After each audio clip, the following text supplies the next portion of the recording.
The city stretched before Eli Vance in a symphony of blue neon and silver rain, humming with the quiet precision of machines. Drones weaved between skyscrapers, their red sensors blinking like a swarm of fireflies. Everyone was connected.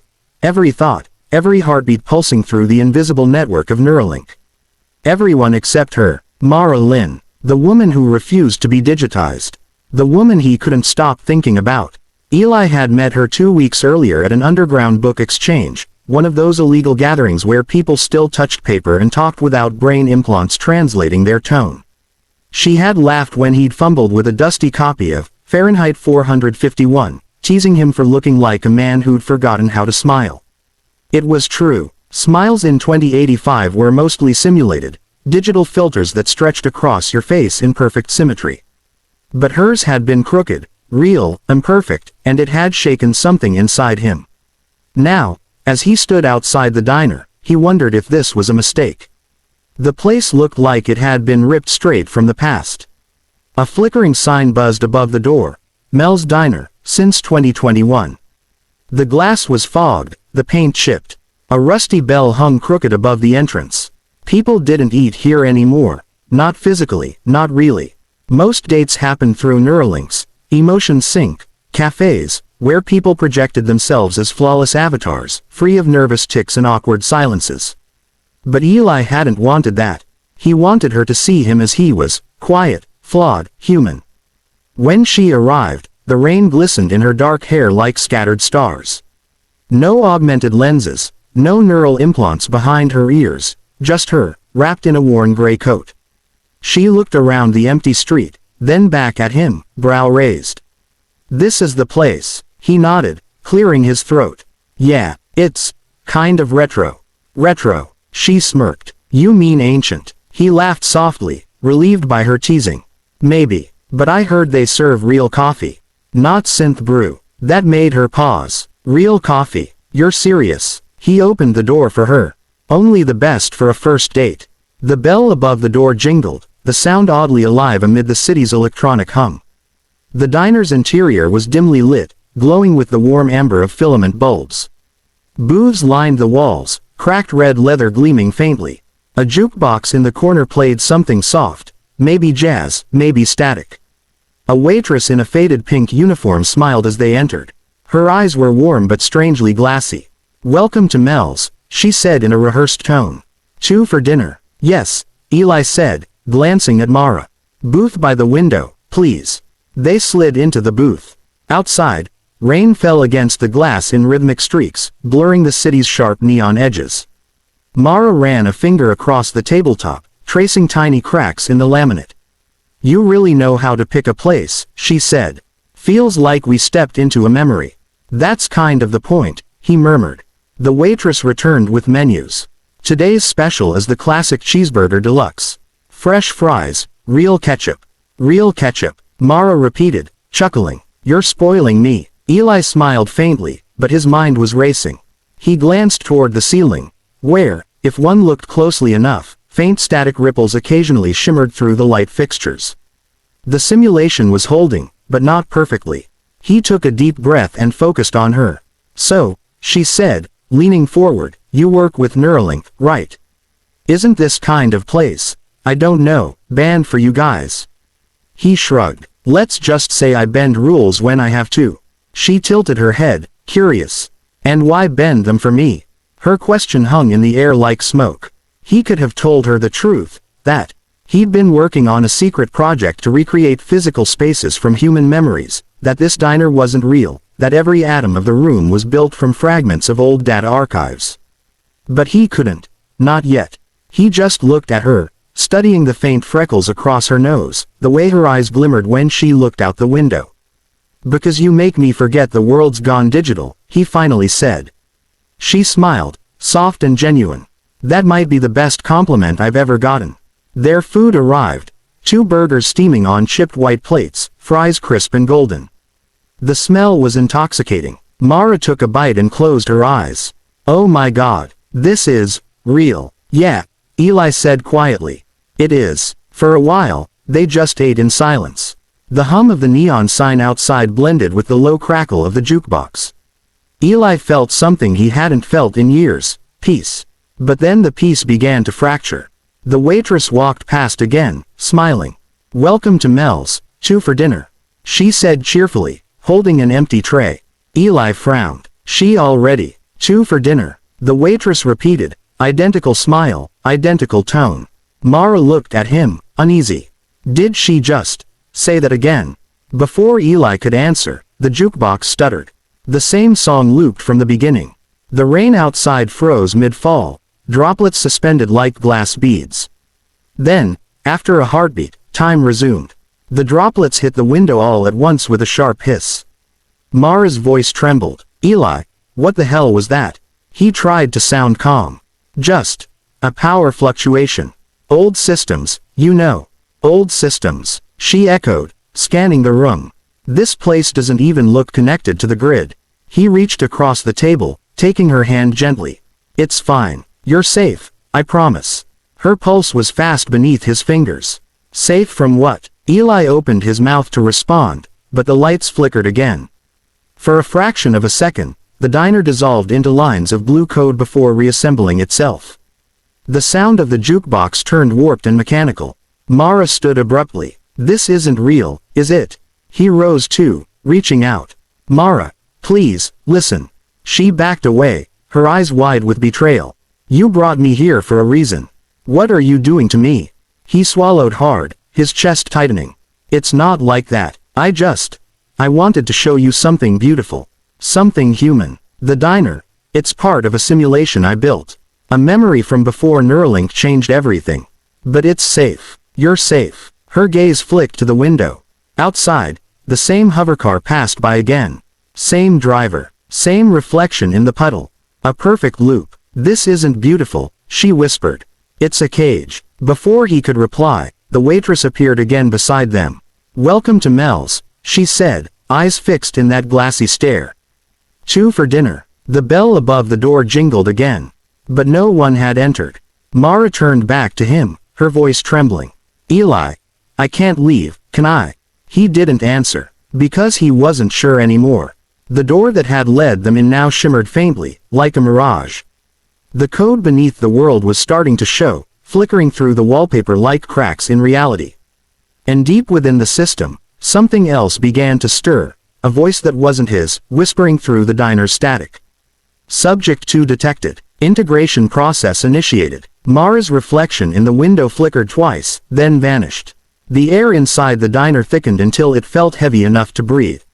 Mara stood motionless, her reflection still missing from the window. The neon sign outside blinked erratically, spelling out fragments of words that made no sense. "Welcome Mel's, welcome Mel's." Eli's pulse pounded in his ears as the waitress glided past again, tray empty, eyes blank. She repeated her phrase like a broken radio signal. 2 for dinner. "Stop it," Mara whispered. The waitress froze mid-step. For a moment, her face twitched, glitching like a corrupted file, then she turned sharply toward the counter, resuming her slow, mechanical routine. The sound of her shoes against the tile echoed endlessly, looping the same few beats. Eli took a breath and stepped closer to Mara.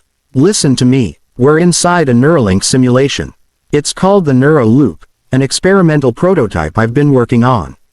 This diner isn't physical, but it's built from real data, real history." Mara's eyes darted between him and the flickering walls.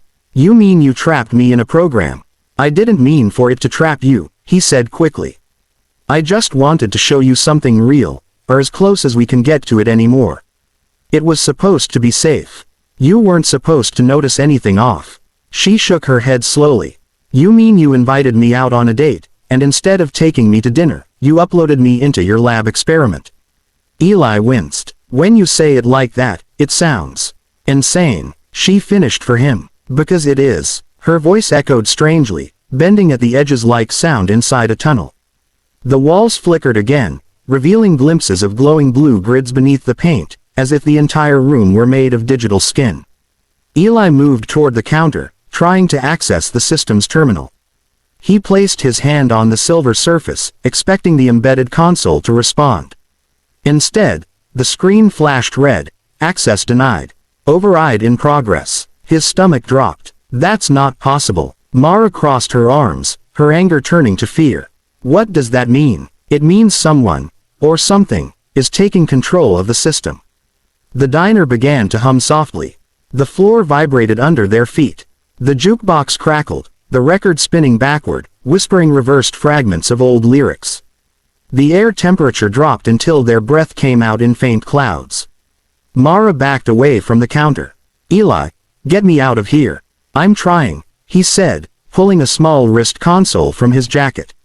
Its holographic interface flickered weakly before stabilizing. He tapped a sequence of commands, murmuring to himself. Command key. Exit node. Come on, respond. The hologram blinked, then froze. A cold, synthetic voice emerged from the jukebox speaker. Neuro loop access restricted. Project Eden protocol active. Mara turned sharply. Who was that? Eli's hands trembled. Dr. Cale Dorn. He must have activated the override remotely.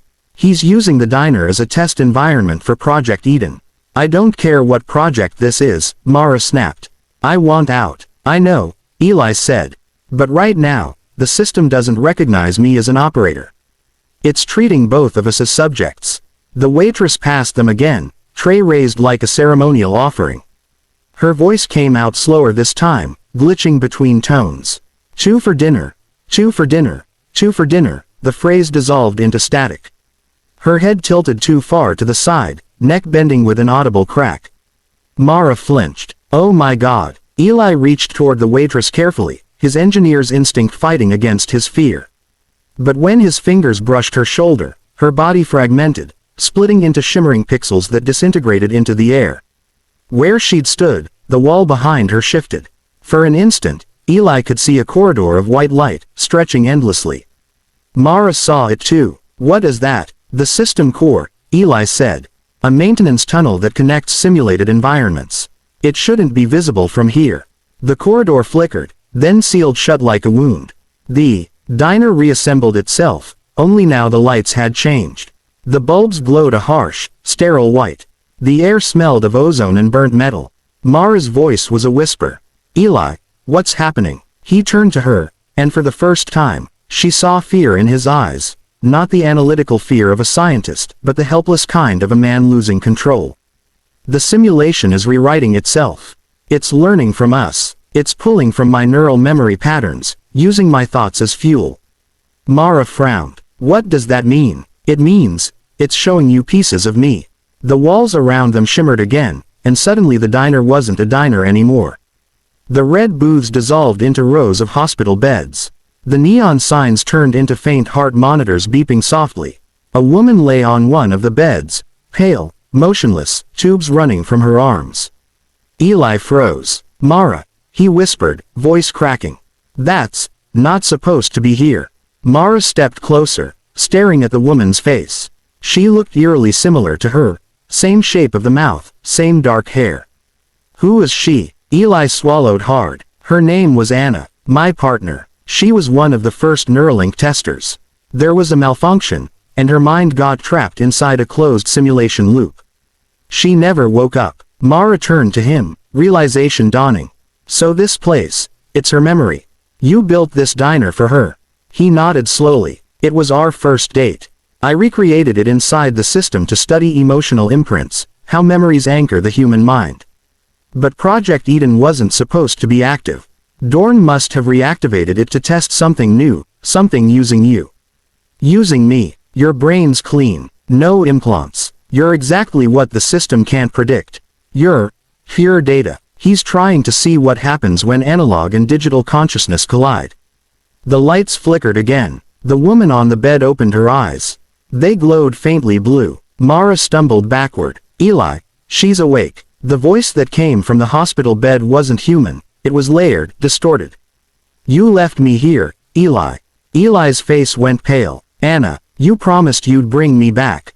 Her words rippled through the diner, and the walls twisted violently, shifting between the hospital, the diner, and a void of white space. Mara screamed as gravity buckled, sending plates and chairs floating upward. Eli grabbed her hand and pulled her close. Hold on, he shouted. The entire scene folded inward, collapsing into a blinding flash. When it cleared, they were standing once more in the diner, but now it was dark, empty, silent. The neon sign outside was gone. No rain, no music. Mara's breathing came in quick, shallow bursts. Tell me we're out. Eli scanned the window. The outside world was gone. Beyond the glass stretched an endless void of floating data fragments, images, colors, numbers drifting like stars. No, he said quietly. We're deeper. Mara's voice cracked. How deep? Eli met her eyes, guilt and terror written across his face. Deep enough that I can't tell if we're still alive. And then the jukebox came to life again, glowing in the darkness.